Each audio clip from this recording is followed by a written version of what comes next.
There is something happening to you right now, and it is not an accident that you clicked on this video. The universe does not waste appointments.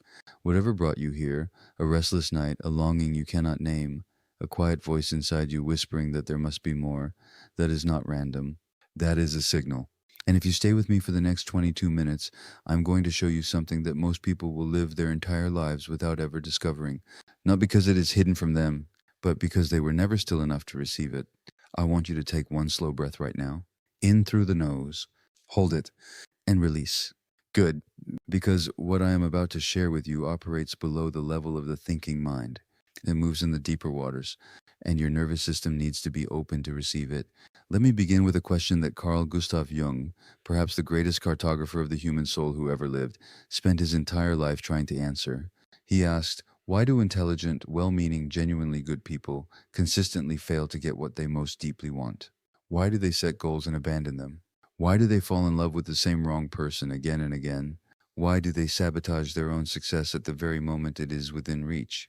And what Jung discovered, what took him decades of research, of working with thousands of patients in his clinic in Küsnacht, of his own dark and terrifying journey into the depths of his own psyche, was this: the obstacle is never outside of you. It is never the economy, the timing, the competition, or the circumstances. The obstacle is always a part of yourself that you have not yet met, a part of yourself that lives in the darkness below consciousness, in the place he called the unconscious.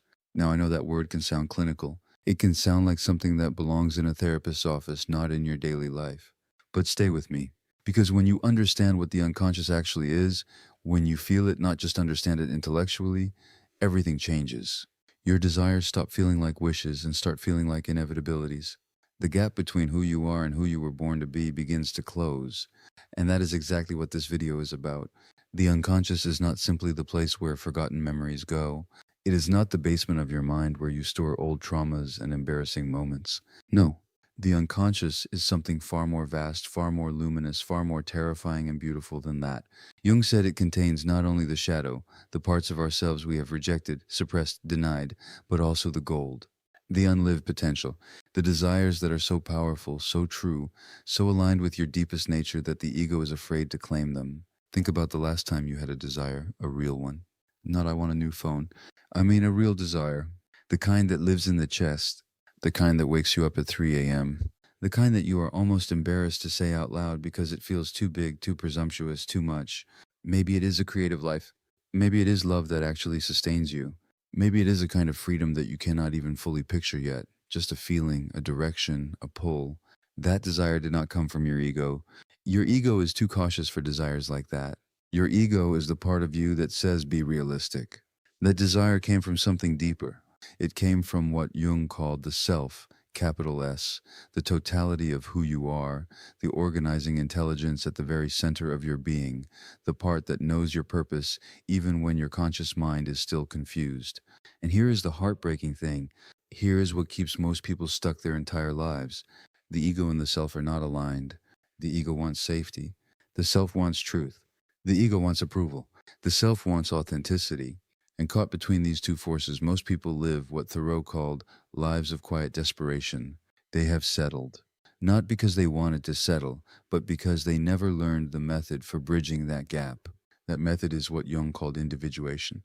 And I'm going to teach you how to use it, right now, in the next 20 minutes, to fulfill any desire that is truly yours. But first, I need you to do something. If you are feeling this, if something in your body responded when I said the words your deepest desire, I want you to type the number 777 in the comments right now. Not because it is a magic number, though it carries a frequency. Not as a ritual, though all true action has a ritual quality. But because the act of naming your awakening makes it real. When you type 777, you are saying to the field, to the universe, to your own unconscious, I am here. I am ready. I am no longer willing to stay asleep. The comment section of this video is going to become a field of intention. And fields of intention are more powerful than most people imagine. Type 777. Do it now, and then keep watching. Now, the method. The reason most manifestation techniques fail, and I know many of you have tried them, the reason vision boards collect dust and affirmations feel hollow, and the law of attraction seems to work for other people but not for you, is not because those tools are wrong. It is because they operate at the level of the ego. They ask the ego to visualize, to affirm, to attract. But the ego is only the tip of the iceberg. It is 10% of your total psychic power. You are trying to move an ocean with a teacup. Individuation works differently. It works by going down, not by reaching up. It works by descent, by encounter, by integration. And when you do it correctly, even in 20 minutes, you access a level of internal coherence, of alignment between your conscious intention and your unconscious intelligence that makes the fulfillment of your desire not a hope, but a gravitational certainty. Here's the process. I am going to walk you through it step by step, and I want you to actually do this as I describe it. Not save it for later, not watch it intellectually. Do it now. Step 1. Name the desire with ruthless precision. Most people are vague about what they want. They say, I want to be happy, or I want more money, or I want a better relationship. These are not desires. These are directions. A real desire is specific. A real desire has a texture, a color, a weight. So right now I want you to close your eyes, if you can do so safely, and ask yourself, what is the one thing, if it arrived in my life tomorrow, that would make me say, yes, this is it. This is the life I was meant to live. Not a list. One thing, let it surface. Don't judge it. Don't edit it. Don't immediately think about whether it is possible. Just let it be named. Open your eyes. Hold that. Step 2, meet the part of you that is afraid of it. This is the step that nobody talks about, because it is uncomfortable. Because it requires you to stop pretending that the only thing standing between you and your desire is some external circumstance. Somewhere inside you there is a voice, or perhaps more accurately, a presence, and that does not want this desire to be fulfilled. That part of you was probably created a long time ago. It was probably created to protect you from something painful. It did its job well. It kept you safe at a time when you needed safety more than you needed growth. But it is still running the old program. And until you turn and face it, until you look at it with compassion rather than fear or shame, it will continue to operate in the dark, sabotaging your relationships, your creativity, your success, from below the level of your awareness. In Jungian terms, this is the shadow. And the shadow does not dissolve when you ignore it. It grows. But the shadow integrates. It transforms when you acknowledge it. When you say, I see you. I understand why you are here, and I thank you for protecting me. But I am ready to move forward now. Take a moment. Ask yourself, what part of me is afraid of actually getting what I want? What would I lose if this desire came true? What old story would be disproved? What identity would I have to shed? Sit with that. Really sit with it, because this is where the alchemy begins. Step 3. Access the symbol. Jung discovered that the unconscious communicates not in words, but in images, in symbols, in the language of dreams and metaphors and the body's sensations. And when you want to communicate something back to the unconscious, when you want to plant an intention so deep that it reorganizes your reality from the inside out, you must also speak in symbols. So here's what I want you to do. Close your eyes again, take 3 slow breaths, and allow an image to arise that represents your fulfilled desire, not a strategy for achieving it, not a to-do list, not a logical plan. An image. It might be a scene. It might be a color. It might be a feeling with a shape. Whatever arises, trust it. The unconscious does not make mistakes in this space. It knows exactly what you need to see. Stay with that image for 2 full minutes. Let it become vivid. Let it become alive. Let it breathe. Notice what it feels like in your body to inhabit that image, to exist inside that reality, even for a moment. This is not fantasy. This is programming. You are speaking directly to the part of you that actually runs your life. Step 4, the 20-minute field. Now, here is the part that gives this video its title. Because the science of neuroplasticity and the ancient wisdom traditions have known this for centuries before the neuroscientists caught up, tells us that the most fertile window for unconscious reprogramming is the hypnagogic state, the threshold between waking and sleep, that drowsy, liminal, in-between space where the critical faculty of the ego relaxes its grip and the deeper mind becomes receptive. You can access this state deliberately. You do not have to wait for it to happen accidentally. And when you access it while holding a clear, emotionally charged, symbolically rich intention, which you now have from the first 3 steps, you create what I call a frequency field, a field of coherence between your conscious desire and your unconscious intelligence. And in that field, the desire does not feel like something you are reaching for. It feels like something you are remembering, like something that was always yours, returning home. Here's how you do it. Find a position of comfortable stillness, not lying down completely. You do not want to fall fully asleep. sitting slightly reclined or lying with a pillow under your head that keeps you just above full horizontal. Set a soft alarm for 20 minutes. Allow your eyes to close. Call back the symbol from step 3. Hold it gently, not with effort, but with attention. And as your mind begins to drift, as the thoughts of the day begin to dissolve, simply return to the symbol again and again, with the softness of someone returning to a beloved song. In those 20 minutes, you are not trying to force anything. You are not visualizing with the jaw clenched and the fist tight. You are surrendering. You are letting the deeper intelligence take the intention and weave it into the fabric of your being. You are, in the truest sense of the word, becoming. This is the practice. This is the method. It is ancient. It is neurologically sound, and it is available to you right now, today, exactly as you are. Step 5. The Integration Act. When your 20 minutes are complete, when you return to full waking consciousness, there is one final step that most people skip, and skipping it is the reason their practice does not take root.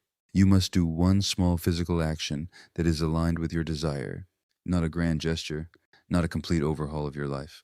One small, concrete, real-world action that says to your body, to your environment, to the universe, this is real. This is happening. I'm participating in my own becoming. It might be writing a single sentence in a journal. It might be making one phone call you have been avoiding. It might be clearing one corner of your space to make room for what is coming.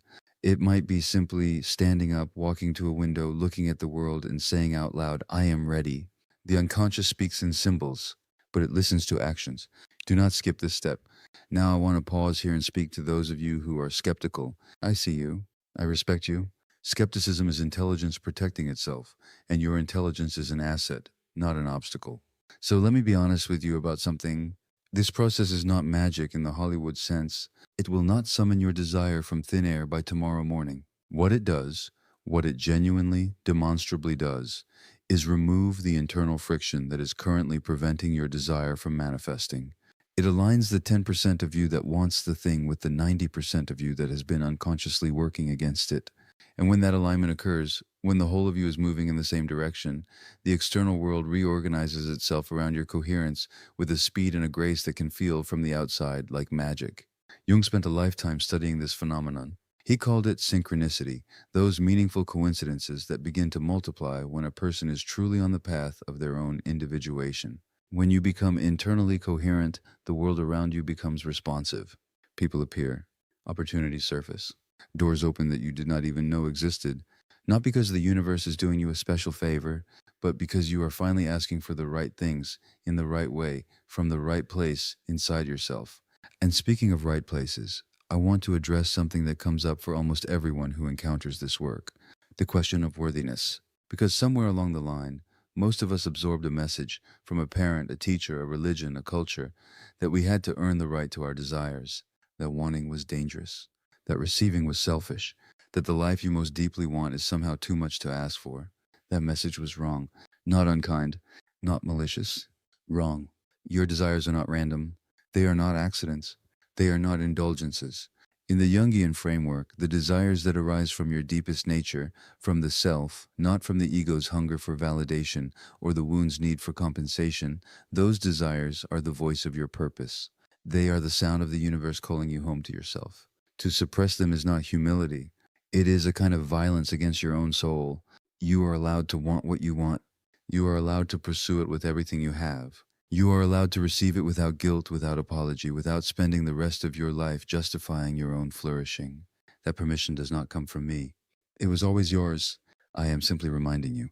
Now, some of you watching this are going through something very specific right now. A relationship that ended and left you wondering if love is even real. A career that collapsed and left you wondering if your gifts have any value. A dream you have been carrying for so long that it has started to feel like a burden rather than a light. A version of yourself that you can almost see, the one who is free, alive, whole, unafraid, but that feels separated from you by a distance you cannot measure or cross. I want to speak directly to you. The distance is not as great as it feels. What feels like a chasm is often only a threshold. And the difference between someone who crosses that threshold and someone who turns back is not talent, not luck, not timing, not circumstance. It is one thing only, the willingness to keep moving toward the self, even when the ego is afraid. Even when it hurts, even when you cannot see the other side. The process I have given you today is not a shortcut. Individuation is never a shortcut. It is the path itself, but it is the right path. And walking it, really walking it, is the most meaningful thing a human being can do with a lifetime. Before I close, I want to give you something to carry with you. A practice that takes less than 60 seconds and can be done anywhere. On a bus, in a bathroom, in the 30 seconds before a difficult conversation. Place one hand on your chest, right over the heart. Feel the warmth of your own hand. Take one breath, and as you exhale, say silently or aloud, "The desire I carry is true. I'm becoming the person who receives it. I trust the intelligence inside me to show the way." That is it. That is the whole practice in its smallest form. And it works because it does three things simultaneously. It activates the body, it affirms the intention to the unconscious, and it cultivates the quality of trust, which is the soil in which all desires finally take root. Do that every day. Add the 20-minute practice when you can. Stay curious. Stay patient. Stay kind to yourself in the moments when the old patterns reassert themselves, and they will, because that is how human transformation works. Not in a straight line, but in a spiral. Each time you return to the center, you return from a slightly different angle, with slightly more depth, slightly more understanding of who you are and what you are here to do. And here's what I know after years of studying this and walking this path myself and witnessing others walk it: you will get there. Not because the universe owes you a happy ending, but because the desire you carry is a form of knowledge. It knows something about who you can be that your current circumstances cannot yet reveal. And the process of becoming who you truly are, of following that desire all the way to its source, all the way through the shadow, all the way through the fear, all the way into the light on the other side, that process is not the price you pay for a good life. That process is the good life. And let me leave you with the words that have guided this entire conversation, words that Carl Jung spoke toward the end of his long, extraordinary, fully lived life. He said, "The privilege of a lifetime is to become who you truly are, not to achieve something, not to acquire something, not to be recognized, rewarded, or remembered, to become who you truly are. That is the privilege. That is the gift that this one brief luminous life is offering you. And it begins now.